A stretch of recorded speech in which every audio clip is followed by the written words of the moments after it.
देश भर के पूर्व सैनिक भाइयों, सांसें रोक के दिल पे हाथ रख के एक वीडियो देखना, एक क्लिप देखना।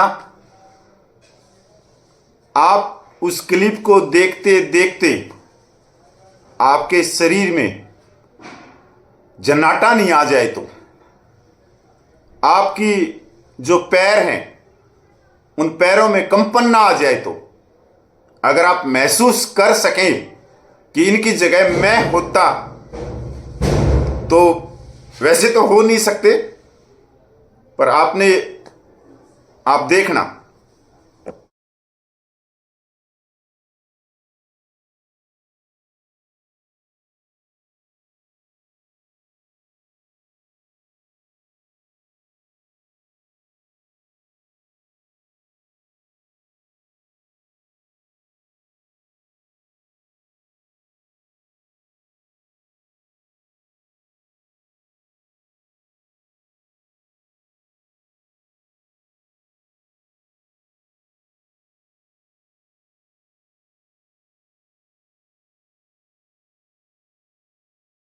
पूरे सैनिक भाइयों, वीडियो क्लिप देखी होगी।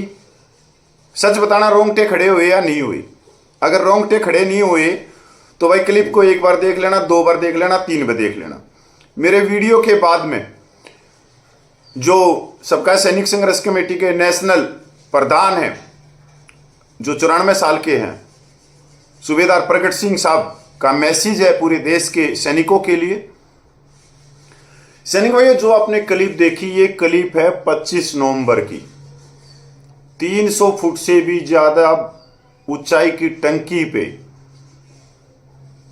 सूबेदार प्रगट साहब, दयाल सिंह जी, बलविंदर सिंह जी, बलदेव सिंह जी, इनकी पूरी टीम मोर्चा लगा के बैठी रही।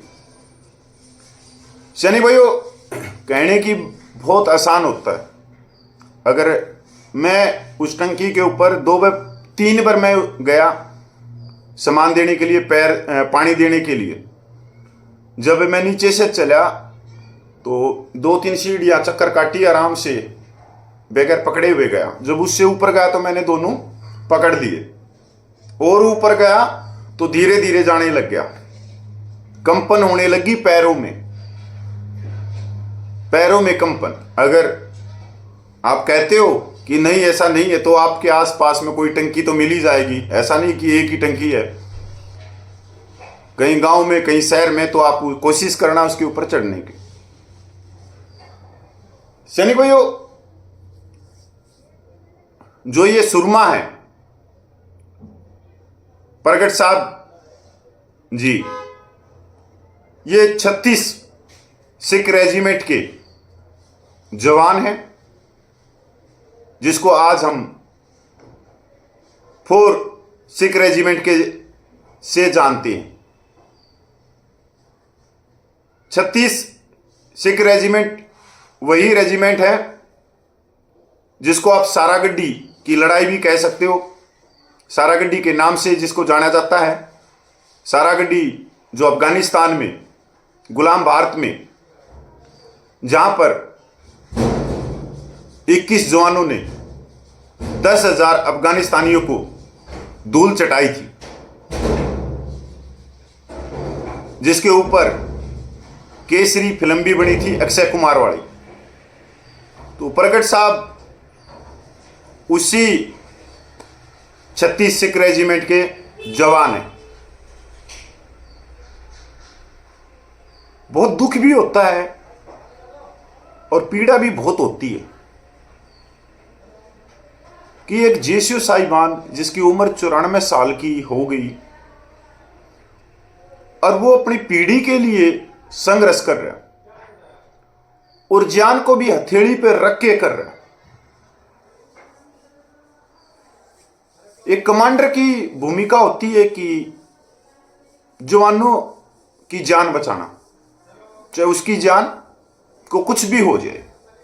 और एक कमांडर की काबिलियत होती है नेतृत्व करने की, कि वो आगे जाए, वो आगे जाके मोर्चा ले। एक कमांडर ये नहीं होता कि कि उसके जवान टंकी पे जाके बैठे और कमांडर मंच और माइक के आगे पीछे घूमता रहे, स्टेज को ही ना छोड़े। ये कमांडर की भूमिका नहीं होती। दुख और पीड़ा जब होती है कि एक सूबेदार रैंक का एक जवान, और वो भी 94 साल का, संघर्ष कर रहा है, तो उसी की लातें खींची जाती हैं। और खींचने वाले भी कौन हैं? उसी के रैंक के। सिपाही से हवलदार नहीं मिलेंगे, कभी भी नहीं मिलेंगे। बहुत सारे मैसेज देखे, बड़ा दुख होया सूबेदारों के, कैप्टनों के, पर ये गिने चुने ही हैं। कहते क्या उखाड़ लिया, क्या कर लिया, क्या ये कर लिया। भाई जितना उससे उखड़ा प्रगट साहब से, उसने तो उखाड़ लिया 14.5 साल में। उसने माइक छीना, मंच छीना, नेतृत्व छीना, और आप लोगों को दिया जो आप आज व्हाट्सएप के ऊपर आप जो लाते खींच रहे। आज से पहले अगर हम जाएं 8-10 साल पहले, तो कोई व्हाट्सएप के ऊपर ये लिख देता था ना कि तुम्हारी पेंशन बंद हो जाएगी, तो घर में घुस जाते थे व्हाट्सएप को बंद करके। और उस व्यक्ति ने एक नेतृत्व भी करके दिखाया जो चैलेंजेस था। अगर हम 20 फरवरी के धरने के बाद देखें तो बहुत सारे आर्टिकल आए, बहुत सारी चीजें आई कि इनको दबा दो, इनको कुचल दो, इनको आगे मत बढ़ने दो, इनसे नेतृत्व नहीं होगा, ये नेतृत्व के काबिल नहीं है, कुछ भी नहीं। उस व्यक्ति ने करके देखा। पर आप क्या कर रहे हो सूबेदार साहिबानों? कुछ देखो, आपका एक भाई है, हम बहुत छोटे हैं। ये वो सूबेदार है जो जब भी आपने देखा होगा 20 फरवरी के बाद में जो भी जंतर मंतर के ऊपर बड़ी कॉल की गई, ये कभी मंच पे आप लोगों को नहीं दिखा होगा। आप लोगों के बीच में ये जो पानी की छोटी छोटी बोतलों के पैकेट होते हैं, उनको काख में रख के और सबको पानी पिलाता घूम, कभी खाने की थैली थालियां लेके घूमता आप लोगों के बीच में, फिर आपके जूठे बर्तनों को उठाता। क्या जरूरत है इसको 94 साल का होने के बाद में ये करने की? क्या जरूरत है? क्या ये मंच पे नहीं बैठ सकता? दुख तब भी होता है जब एक 75 साल का व्यक्ति गोल टोपी लगा के, और वो भी सूबेदार है और 25 साल से एक संगठन का जिला अध्यक्ष भी है, प्रगट साहब को बदमाश बोलता है। क्या दुख नहीं हुआ आप लोगों को? पीड़ा नहीं हुई? प्रगट साहब को वो उग्रवादी बोलता है, खालिस्तानी बोलता है कि ये झंडे हैं। प्रगट साहब को वो चंदा चोर बोलता है कि डिब्बा रख के वो जंतर मंतर पे बैठा है और वो पैसे इकट्ठे करके ले जाता है पंजाब में। क्या क्या नहीं सुना होगा इस बुजुर्ग ने। गालियां तक भी दे देते हैं। क्या आप इसको गलती मान सकते हो? एक 75 साल का सूबेदार, एक 94 साल के जो संघर्षशील है, जिसने वो कर दिखाया जिसका कोई सपना भी नहीं ले सकता। अगर पूछना चाहते हो तो किसी रिटायर्ड अधिकारी से पूछना कि ऐसा भी हो सकता था, वो कहेगा बिल्कुल नहीं, इसकी कोई उम्मीद भी नहीं थी। इतिहास को बदल दिया। और एक व्यक्ति 75 साल का बदमाश बोलता है तो इनकी ये गलती नहीं है और ये माफी के लायक भी नहीं है। माफी के लायक भी नहीं है। अगर इस तरह से तो कोई किसी का कत्ल कर देगा, जी मेरे से तो गलती होगी, अदालत में जाके मेरे को माफ कर दो, माफ तो नहीं करती अदालत, कभी नहीं करती, चाहे पहली बार हुई हो चाहे आखिरी बार हुई हो।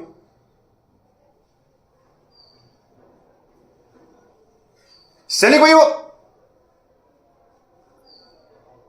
ये जो प्रगट साहब है, ये पूरे देश के 28 लाख सैनिकों के प्रधान हैं। 7.5 लाख माता बहनों के प्रधान हैं। और प्रधान इसलिए है क्योंकि ये उधार की सांस लेके इनका जीवन चल रहा है, और वो सांसें मिल रही हैं आप और मैं और आप उनको दे रहे। माता बहनें उनको अपनी सांसें दे रही हैं। भदौरिया साहब ने बिल्कुल अपने वीडियो में बिल्कुल एक बहुत ही अच्छा शब्द कहा कि ये कोई भगवान के दूत ही होंगे, ये कोई भगवान के दूत ही होंगे। जिस समय पे इनको खाट पे मंजे पे बैठना चाहिए था, उस समय ये टंकी पे बैठे हैं, टंकी पे बैठे हैं, जहां ठंडी हवाएं हड्डियों को फोड़ दे, उस टंकी पे बैठे हैं जवानों के मान और सम्मान के लिए। अगर ये छोटी बात है तो सैनिक भाइयों, आप लोगों को भी आगे आके उन टंकियों के ऊपर बैठना चाहिए, क्योंकि पूरे देश में कोई 1 या 2 या 10,000 टंकी नहीं होंगी, लाखों टंकी होंगी। कभी चढ़ के देखना, अगर आपकी लातें कांपने नहीं लग जाएं तो ये भगवान के ही कोई दूत होंगे। तो इससे बड़ा कोई प्रधान हो नहीं सकता। ये जत्थेबंदी होगी, कमेटी होगी, मेरा फलाना प्रधान, मेरा फलाना प्रधान। मेरे पास में खुद प्रधानों के फोन आए हैं 3 दिन में, जो पहले विरोधी थे, और वो सूबेदार साहब थे। उन्होंने पता क्या कहा, कपिल मेरी आत्मा नहीं मानी, मैं किसी लायक का प्रधान नहीं। अगर आज मैं ये शब्द नहीं बोलता तो मेरी आत्मा मेरे को माफ नहीं करती।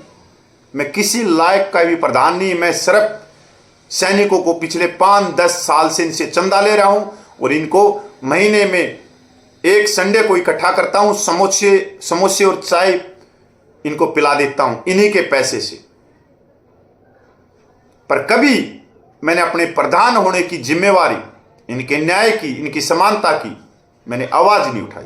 मैं किस कैटेगरी का व्यक्ति हूं, और मैं मानता हूं कि आज मैं ये शब्द नहीं कह पाता तेरे से, तो आने वाला समय या भगवान मेरे को कभी माफ नहीं करता। और एक ही प्रधान है, वो है प्रगट साहब। अगर इससे कोई ज्यादा उम्र का व्यक्ति जवानों की मांगों के लिए आगे चल रहा हो तो भाई मैं तो उसको भी स्वीकार करूंगा, वो भी मेरा प्रधान है, चाहे वो किसी भी जत्थेबंदी का हो, किसी भी गांव का हो, किसी भी राज्य का हो, चाहे वो तमिलनाडु से हो, चाहे भाई वो जम्मू से हो, चाहे वो भाई बंगाल से हो, चाहे वो उत्तराखंड से हो, तो मेरे लिए तो वही प्रधान होगा। सैनिक भाइयों,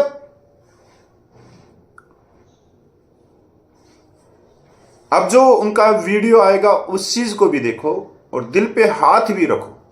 कमेटियों में मत बटो, संस्थाओं में मत बटो। अगर कोई आपकी संस्था का व्यक्ति ये कह रहा कि नहीं मैं उनको समर्थन नहीं दे रहा जंतर मंतर वालों को, अरे वो जंतर मंतर वालों को समर्थन नहीं, वो विरोध कर रहा है, आपकी जायज मांगों का विरोध कर रहा है। इस चीज को समझो। वो आपकी 1 रैंक 1 पेंशन का विरोध कर रहा है, वो आपकी मिलिट्री सर्विस पे का विरोध कर रहा है, वो डिसेबिलिटी पेंशन का विरोध कर रहा है, वो सैनिक विधवा पेंशन का विरोध कर रहा है, वो एक्स ग्रुप की पेंशन का विरोध कर रहा है, वो जेसीओ रैंक की पेंशन विसंगतियों का विरोध कर रहा है, वो हर चीज का विरोध कर रहा है। छोड़ दो ऐसे प्रधान को, क्योंकि अब जो हम चल रहे हैं वो आर और पार में है। 2024 बहुत मेन साल है। आप मेरे को बाद में कहते रह जाओगे कि यार कपिल भाई उस समय सही बोल रहा था, सही बोल रहा था, पर हमारे ऐसी आंखों पे पट्टी बांधी इन कमेटी, इन जत्थेबंदियों के प्रधानों ने कि हम कुछ देख ही नहीं पाए। हमारी आंख होते हुए भी हम तो इन प्रधानों की आंखों से देख रहे थे। मैं कभी किसी संस्था का गुलाम नहीं रहा, ना मैंने किसी संस्था की चूड़ी पहन रखी। भाई कपिल फौजी ने किसी संस्था की चूड़ी नहीं पहन रखी। मैं सच के साथ में चलता हूं। सबका सैनिक संघर्ष कमेटी जवानों की जायज मांगों के लिए पिछले 14 साल से संघर्ष कर रही है, उसके साथ में हूं। आगे चल के वो कुछ अलग करती है या कुछ और करती है तो मैं बिल्कुल हट जाऊंगा उससे। मैंने कोई चूड़ियां नहीं पहन रखी कि मैं उसका गुलाम नहीं भाई, गुलाम कभी मत बनो किसी का भी, किसी भी संस्था का गुलाम मत बनो। अगर गुलाम बनना है तो सच का गुलाम बनो, न्याय का गुलाम बनो। ये जत्थेबंदी धरी की धरी रह जाएंगी यहां की यहां पे। तो एक ही है, एक ही प्रधान है, वो है सूबेदार प्रगट साहब, सबका सैनिक संघर्ष कमेटी के नेशनल प्रधान। और भाई मैं तो नुकूंगा चैंपियन है भाई, चैंपियन। और हरियाणा में कहूं तो भाई एक नंबर का छोरा है, जिसने लठ गाड़ रखा है, कति लठ जो नुकाया और कति लठ गाड़ दिया, वो लठ गाड़ रखा। ऐसा मत सोचो कि वो जो आज है हाईटेक जमाना उससे वो रूबरू नहीं। मोबाइल को भी चलाते हैं और बहुत अच्छी तरह से चलाते हैं। यादाश्त 94 साल की, हमारी भी यादाश्त नहीं होंगी ऐसी। हर सब्जेक्ट पे ऊपर पकड़ है। कभी कोई ये सोचता हो गोल टोपी लगा के कि मैं सूबेदार हूं, और जवानों की मांगों को तोड़ने के लिए उसने एक विशेष राजनीतिक पार्टी से जवानों की जायज मांगों को बेचा। और किस चीज पे बेचा? एक जयपुर की सांसद सीट पे, जिस पे अभी फिलहाल एक कर्नल उस सीट से सांसद है, उस सीट के लिए। मैं नहीं कह रहा, आप आंखें तो खोलो 10 महीने में। जो विरोधी थे, जिसने आरोप प्रत्यारोप पता नहीं क्या क्या लगाए, कहां गए वो आरोप, कहां गए वो प्रत्यारोप, कहां गए उनके सबूत? कोई सबूत, कोई चीजें, कोई और। आज बहुत आगे बढ़ चुके हैं। मैं इतना कहना चाहता हूं कि सब कुछ हिला हुआ है, बिल्कुल सब कुछ हिला हुआ है। सरकार चाहेगी कि वे अपनी गोदी संस्थाओं को, गोदी व्यक्तियों को इस आंदोलन के अंदर घुसाए, और घुसते ही आप लोगों ने पता है कि तार तार हो जाएगा। क्योंकि वो इस लेवल के प्रधान नहीं है। वो मंच और माइक और जवानों की जायज बेचने वाले प्रधान हैं। कोई मिलिट्री सर्विस पे के नाम से पिछले 6-7 साल से खा रहा है कि मिलिट्री सर्विस पे के नाम से चंदा इकट्ठा कर लिया और उसको कोर्ट में केस कर दिया। महीने में 2 तारीख लगती हैं और वाई लूट के चला जाता है, जबकि सबको मालूम इसका रिजल्ट क्या होना।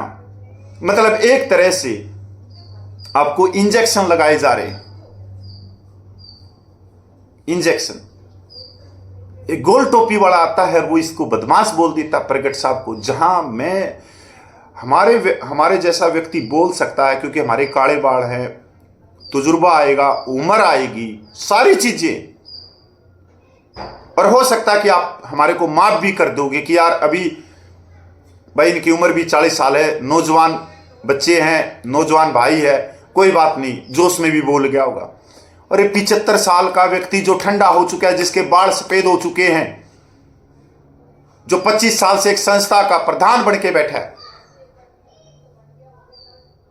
जो आपकी मांगों को एक विशेष राजनीतिक के ऑफिस में जाके बेच के आ गया। दर्द होता है, पीड़ा होती है। आपका एक ही प्रधान है, मैं यार फिर कहूंगा, वह है सूबेदार प्रगट साहब, इसके अलावा कोई नहीं। अगला वीडियो देखना और सुनो भाई मेरे भाई, केंद्र तक पहुंचा दो इस वीडियो को कि ये वो सूबेदार है जो सरकारी चूड़ियां नहीं पहनेगा, हथकड़ियां पहन लेगा, हथकड़ियां। ये टंकी तो छोड़ो, अगर इसको आसमान में भी जाके बैठना पड़ा प्रगट साहब को, वहां भी बैठेगा, पर पीछे हटेगा नहीं। ये बंदा लोहे की छाती वाला बंदा है कि तुम खरीद सकते हो। जिस तरह से गोल टोपी वाले को खरीद लिया, मिलिट्री सर्विस पे वाले को खरीद लिया। एक तीसरी संस्था है ABCD FGHI JKL वकीलों वाली, पता नहीं कौन सी संस्था, उसको वो तो पहले से ही गोद में बैठी है आप। पर ये बिकने वाले नहीं, इनको अपना आत्मसम्मान सबसे सौप्रिय है, आने वाली पीढ़ी का आत्मसम्मान सौप्रिय है। और 94 साल की उम्र में बिक के भी करेगा तो क्या करेगा प्रगट साहब भाई, क्या करेगा? ये वो प्रधान है जो प्रशासन को देखते हुए जिसकी पैर नहीं कांपते, टाइट होते हैं। एक प्रधान वो भी था जो 23 जुलाई को जिसकी पैर कांपने लग गए थे। अगर वो इतनी पुलिस फोर्स जो 25 नवंबर को शंभू रेलवे स्टेशन पे देख लेता तो मेरे हिसाब से उसको हार्ट अटैक आ जाता। हार्ट अटैक आ गया, चलो ठीक है, वो अपने घर पे बैठ गया, बहुत अच्छा रहा। नहीं तो कहते उसको नाखून कटवा के शहीद का दर्जा ले जाता, क्योंकि उसके पैरों में दम नहीं है, उसकी लातों में दम नहीं है, जिगर नहीं है, लोहे की छाती नहीं है। ये आप लोगों के सामने है। और सबका सैनिक संघर्ष कमेटी जो बोलती है वो करती है, जो बोलती है वो करती है। मैं सूबेदार प्रगट से सबका सैनिक संघर्ष कमेटी नेशनल प्रधान, ये जो हम लोगों ने 25 नवंबर को शंभू रेलवे स्टेशन पर जो कार्रवाई की है और गवर्नमेंट को हमारी मांगों के बारे में जैसे हमने पहले बताया था उसी के लिहाज से हमने दिल्ली ना जाकर, क्योंकि वहाँ नहीं जा सकते थे, इसलिए हम शंभू रेलवे स्टेशन पर डिप्लॉय होकर और उसके साथ में अपने आप को सेफ करने के लिए नजदीक टंकी पर मेरे साथ 4 जवान थे, जो हम टंकी पर रहे पूरा दिन। इसके बारे में तकरीबन हमारी नफरी 5-6 हजार से 5-6 गुना ज्यादा पुलिस वाले पहुंच गए वहां पर। पटियाला के डीसी साहब मैडम जी भी पहुंच गए और सिविल अधिकारी और पुलिस के अधिकारी वहां पर एडीजीपी साहब तक पहुंच गए। वहां पर जो हमारे जुझारू योद्धाओं ने अपनी तरफ से वहां पर दलेरी दिखाई, उसकी पूरे हिंदुस्तान में आज चर्चा हो रही है कि वाकया ही सबका सैनिक संघर्ष कमेटी जो कहती है वो करके भी दिखाती है ग्राउंड पर काम। सो मैं ऑल इंडिया के पूरे ऑल सैनिक जो सबका फौजी पूर्व सैनिक पेंशन आए हुए हैं, उनको जिन्होंने कहीं भी दिल्ली में या जंतर मंतर पर, दिल्ली स्टेशन पर और दूसरी जगह पर जहां से उनको पुलिस ने आगे नहीं आने दिया, वहां से गिरफ्तार करके थानों में बंद कर रखा 5-7 घंटे। तो मैं सभी पूर्व सैनिक हिंदुस्तान के जो हैं उनको और जो हमारे साथ योद्धे गए हुए थे उनको बधाई देता हूं कि ये जो आपने 25 तारीख को इतना बड़ा कारनामा कर दिया, उसका फल आपको जरूर मिलेगा।